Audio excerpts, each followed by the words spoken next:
Okay, this is a revenge poem about my cat Nomar.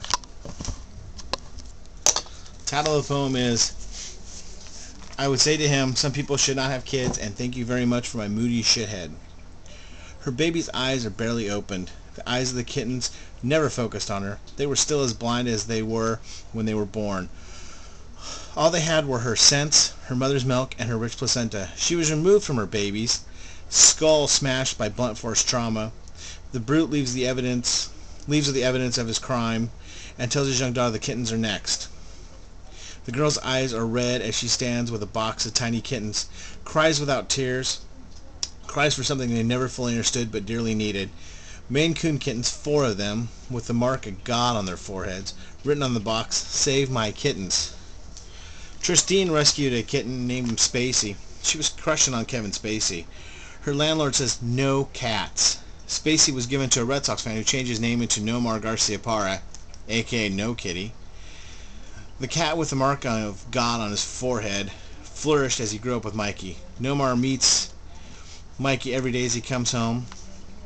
Tail raised straight up, hops into his lap, alternating sniffing Mikey's fingers for human food and eating on Mikey's chest looking for mother's milk.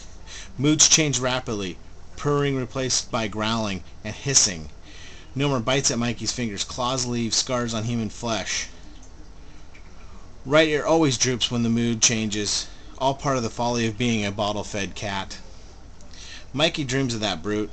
The brute he had never seen. Daydreams of a beat-to-shit muscle car with rust spots. Tires can spin out in some kind of white trash mating ritual. The brute always used the term "cherried out," but did not know what it means. Speeding, drinking, and driving, the brute sees a big dog like a St. Bernard in the road. The brute swerves off the road, not to save the dog's life, but to save a dent in the peeling chrome bumper of his car, not to save the dog's life. While off-roading, the car flips and rolls hard. Never one to buckle up, the brute hits his head at an angle. Now a human ragdoll hears the twisting and popping of metal and tastes the metallicness of his spinal fluid. The tape player jams, is still working as with the speakers, and the tape heads of the player make a sound of that of a queen cat calling for her princes and princesses.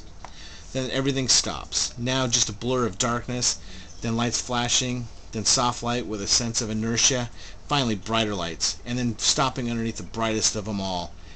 Is this heaven or hell? Only the voices of angels talking about spinal injuries. The brute wakes up to the news. No news. Paralyzed from the neck down. The brute is a killing machine. Limbs or no limbs. Figures out a way to get an oxygen bubble into his bloodstream. This time he's going to kill himself. As his life ebbs, a doctor bursts in. Stem cell research has found a cure for you.